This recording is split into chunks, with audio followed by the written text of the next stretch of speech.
vamos a hacer un viaje. Sí, vamos a hacer un viaje. Sí. Esto es lo que vamos a hacer.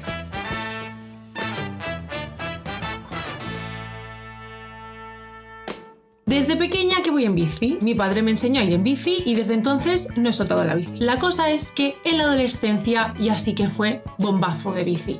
Yo cogí a mi amiga la Marta y nos íbamos 5 horas en bici hasta el pueblo más lejano al que llegábamos en esas 5 horas que tuviese FGC.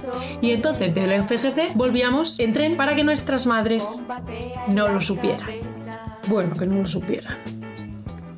Y después de un largo parón por anemia, he decidido volver. La Marta no nos puede acompañar porque tiene un hijo gatuno ahora. Bueno, desde hace un tiempo, pero en plan, sigue teniendo un hijo gatuno, entonces no se puede ir 2 meses en bici. Comprensible, la verdad. Así que en vez de ir con la Marta, iré con el Max y con Santi. Y aunque parece una idea perfecta, llevo sin ir en bici 6 años. He hecho cálculos y todo, ¿eh? Y las bicis que usaba están un poco, ¿Sabes algún mecánico que arregle las ruedas ovaladas y que además arregle los frenos que no frenan? Rollo que friega el freno. Y por lo que es alforjas, material de bici y otras cosas, pues no tenemos ni idea, la verdad.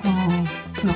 Lo que es supervivencia sí, vamos mejor, porque otras veces sí que hemos ido de viaje de acampada o en coche o cosas así, pues lo básico. Acampando, yendo a haciendo vivac, cocinando en un camping gas, cosas así. Pero claro, de ir de mochilera o en coche a hacer un bikepacking 2 meses, pues necesito consejos. O sea, he venido aquí, me vengo a este canal para pediros consejos, marcas, material. Así, por favor, dejad en comentarios todo lo que podáis.